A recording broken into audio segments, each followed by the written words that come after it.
चलिए आज हम बात करने वाले हैं कि एक्चुअल में लड़कियों में हाइमन क्या होती है, लड़कियों में सील क्या होती है, इसके बारे में हम बात करने वाले हैं। देखिएगा, एक सामाजिक धारणा बनी हुई कि लड़कियों के अंदर कोई सील होती है जो इंटरकोर्स के दौरान जो है वो टूट जाती है, सेक्स के दौरान वो टूट जाती है, संभोग के दौरान वो टूट जाती है। इसके बारे में कहा जाता है कि लड़की की वर्जिनालिटी के बारे में, यानी उसने कभी सेक्स किया है नहीं किया, इसके बारे में जो है एक प्रकार का द्वंद पाला गया है कि ये लड़की वर्जन है या ये लड़की वर्जन नहीं है। क्या ये बात सच है? क्या है पूरी हाइमन के बारे में, और क्या सील सेक्स के दौरान टूटती है, उससे क्या ब्लीडिंग होती है, इन सब के बारे में आज के इस वीडियो में हम जानने का प्रयास करेंगे। चैनल पर नए हो तो चैनल को जरूर सब्सक्राइब कर लीजिएगा। ये जो भी वीडियो मेरे द्वारा बनाए जा रहे हैं, ये वीडियो एक अवेयरनेस के लिए है, न कि किसी अन्यथा के लिए। जितनी जानकारी मैं रखता हूँ उतनी जानकारी आप लोगों को बता रहा हूँ, तो आप लोग इसको अन्यथा ना ले। ये चैनल इसीलिए बनाया गया है कि आप लोगों तक मैं कुछ अच्छी जानकारियां आपको दे पाऊं। तो सबसे पहले हम बात करेंगे कि हाइमन क्या होती है। तो चलिए शुरुआत करते हैं हाइमन के बारे में। देखिएगा, हाइमन की हम बात करते हैं तो हाइमन कुछ हमें इस प्रकार का दिखता है। ये हाइमन के कुछ चित्र हैं। लड़कियों में जो सील के बारे में आपके मन में एक बहुत ही गंदी धारणा बनी हुई है। देखो, सबसे पहले हम बात करें छिद्रहीन योनि छेद, यानी इस प्रकार की महिलाओं के अंदर जो है वो योनि होती है। आपके बोले हम इसे, तो ये कह सकते हैं कि ये एक प्रकार से गर्भाशय है ना। अब हम बात करेंगे सर ये योनि के बारे में, वेजाइना के बारे में। वेजाइना का चित्र कुछ इस प्रकार से दिखता है। ये जो आपको चित्र दिख रहा है, इस चित्र के अंदर बिल्कुल भी छेद नहीं दिख रहा है। इसके अंदर बिल्कुल भी छेद नहीं दिख रहा है। यहाँ से जो है वो आपके यूरियन का मार्ग है, और ये है आपकी हाइमन। इसी झिल्ली को हम बोलते हैं हाइमन। एक्चुअल में ये जब छोटी बच्चियां होती हैं उस समय ये जो झिल्ली होती है बिल्कुल ही बंद होती है, लेकिन जब वो 14 साल 12 साल की लड़की होती है, 12 या 14 साल की, तो इसमें कुछ छिद्र हो जाते हैं, यानी एक छोटा सा छिद्र हो जाता है। इसे बोलते हैं एन्युलर हाइमन। यानी इससे क्या होता है कि पीरियड के समय जो ब्लीडिंग होती है वो इसके समय बाहर निकलती है। फिर उसके बाद देखते हैं स्पेटेट हाइमन। स्पेटेट हाइमन का मतलब होता है कि ये जो मार्ग है जो आपके मासिक धर्म के दौरान, इसमें धीरे से दो छेद हो जाते हैं। फिर उसके बाद में हम देखते हैं आगे कि किस प्रकार का आगे बनता है, तो इसमें कुछ इस प्रकार के छिद्र बन जाते हैं। फिर लास्ट में जो आता है वो इस प्रकार का आपको वेजाइना देखने को मिलता है। तो ये एक हाइमन का प्रकार है। अब ये टूटती कैसी है, इसके बारे में क्या है वो हम बात करते हैं। देखो, सबसे पहले तो मैं आपको बता दूं कि हाइमन के बारे में जितनी भी बातें आपके माइंड में हैं, उन बातों को एक बार तो आप बिल्कुल भी छोड़ दीजिएगा। देखिए, हाइमन के अंदर कभी ऐसा नहीं होता है कि सेल टूटती है, ये होता है हाँ, लेकिन ये जरूर हो सकता है कि इस लड़की ने पहली बार सेक्स किया है या नहीं किया है, इसके बारे में हम पता लगाया जा सकता है। बहुत सारे लोग कहते हैं कि ये एक धारणा है, ये वो है, ये ऐसा है।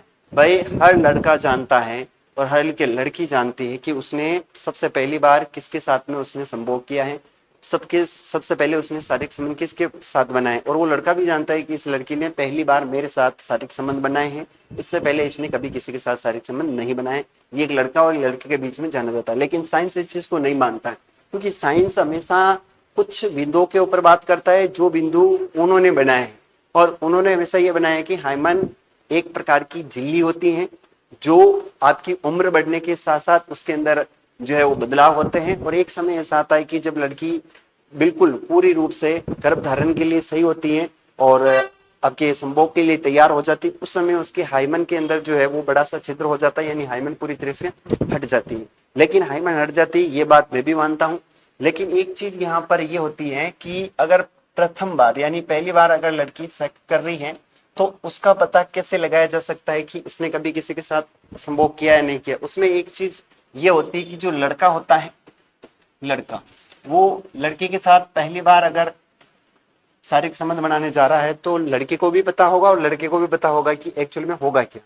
अब इसमें यह पता होता है कि लड़का जब इस लड़की के साथ में सेक्स के लिए रेडी होगा और अपने पेनिस को जब वेजाइना के अंदर डालेगा, तो उस समय जो ये लड़की होती है वो पहली बार इस लड़के को यहां तक पहुंचने नहीं देती।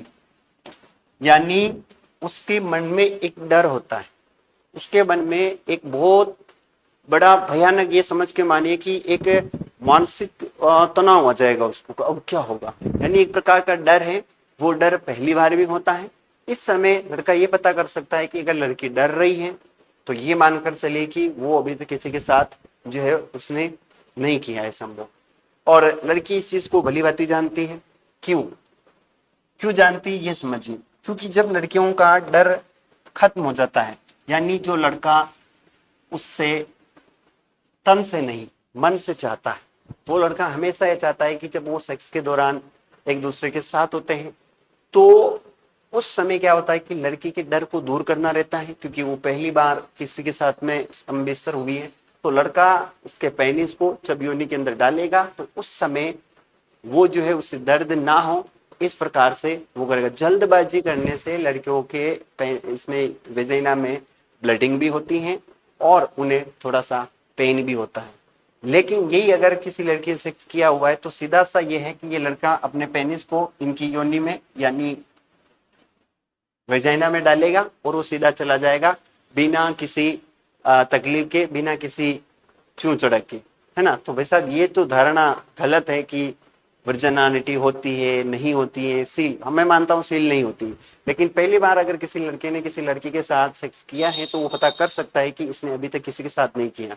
और ये हकीकत है, जिसने पहली बार किया है वो अच्छी तरह से जानता है। क्योंकि पहली बार लड़कियां कभी भी सेक्स के लिए रेडी नहीं होती है, उसे रेडी करना पड़ता है। उसके जो मन में डर है उस डर को निकालना पड़ता है। जब वो पहली बार लड़का उसके साथ कर लेता है, फिर उसके बाद में चाहे उसकी शादी हो जाए, उसके बाद उसका हस्बैंड करता है, तो उसको इतनी मेहनत उतनी जो है वो झंझट करने की आवश्यकता नहीं रहती। सीधा सा काम हुआ और छुट्टी। तो उस हस्बैंड को पता चल गया भाई कि कहीं ना कहीं तो वैसा दूसरे लोगों ने मेहनत करी है, तभी तो यहाँ पर हमें मेहनत करने की आवश्यकता नहीं पड़ी है।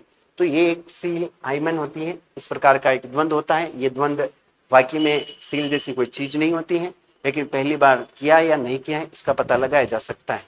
क्योंकि हर इंसान को पता है, क्योंकि हर इंसान की लाइफ में मान लीजिए मैं हूँ चाहे कोई लड़की है, उसको ये पता जरूर है कि मेरी भी लाइफ में कोई ना कोई भाई लड़की आई होगी, तो मेरे को पता होगा कि ये वर्जन है और ये वर्जन नहीं है। तो कहते हैं ना बारात में नहीं गया तो कम कम पन्या कौन तो कम बारात में तो गया तक है ना। तो पता चल ही जाता है भाई साहब। लेकिन पता चलने से होता है क्या, मान लीजिए आपकी शादी के लिए किसी लड़की को आपने देख रखा है और उसने पहले से किसी के साथ सेक्स किया है, आप उसके साथ सेक्स कर रहे हो, आपको पता चल गया कि इसने किया होगा।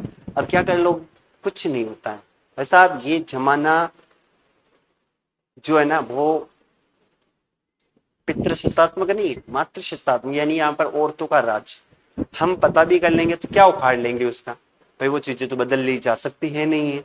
तो इसलिए लोड नहीं लेना है। आजकल आप भी दूध की धुले हुए नहीं हो तो वो भी दूध की धुली हुई नहीं मिलेगी आपको। क्यों? क्योंकि आप दौड़े लगा रहे हो मार्केट में, तो आपको भी दौड़े लगाने वाली ही मिलेगी। अगर आप सही हो तो आपको ईश्वर सही देगा। ये सारी चीजें हैं, बाकी ऐसी हाइमन जैसी कोई चीज नहीं होती, लेकिन ये पता लगाया जा सकता है। अब कुछ लोग कमेंट करेंगे कि सर आप गलत कह रहे हो कि मैंने तो कभी किसी के साथ नहीं किया है, फिर भी मेरा पति मेरे ऊपर शक करता है कि तूने किसी के साथ किया हुआ है, मेरा हाइमन नहीं थी, मेरी ब्लीडिंग नहीं हुई, ये ढिमका पलाना पूछड़ा। देखो ऐसी चीजें बहुत सारी होती हैं। कुछ लड़कियां जो एक्सरसाइज करती हैं, साइकिल चलाती हैं और कोई हार्ड वर्क करती हैं, उनके अंदर कुछ चीजें ऐसी होती है जो कॉमन होती है। जैसे मान लीजिए किसी के अंदर ब्लीडिंग नहीं हुई या किसी के अंदर दर्द नहीं हुआ, तो ये चीजें कहीं हद तक मानी भी जा सकती है और कहीं हद तक मानी नहीं जा सकती। लेकिन मेरा एक मानना है कि अगर पहली बार कोई लड़की आपके साथ किसी लड़के के साथ हम बिस्तर हो रही, तो उस समय वो आपको इतनी आसानी से वेजाइना के अंदर पेनिस को डालने नहीं देगी। अगर वो डालने नहीं दे रही है और आप डालने का प्रयास भी करोगे तो भी इसके अंदर वो मुश्किल से जाएगा, है ना, मुश्किल से जाएगा। तो समझ लेना आप कि भाई साहब ये वर्जन है और सीधा सा है, डाला अंदर चला गया। तो भाई साहब यहाँ पर मेहनत किसी और ने करी है। तो ये सारी चीजें थी हाइमन के बारे में। मिलते हैं अगले वीडियो में। जानकारी अच्छी लगी हो तो चैनल को जरूर सब्सक्राइब कीजिएगा। अभी के लिए इतना ही, तब तक के लिए जय हिंद, वंदे मातरम।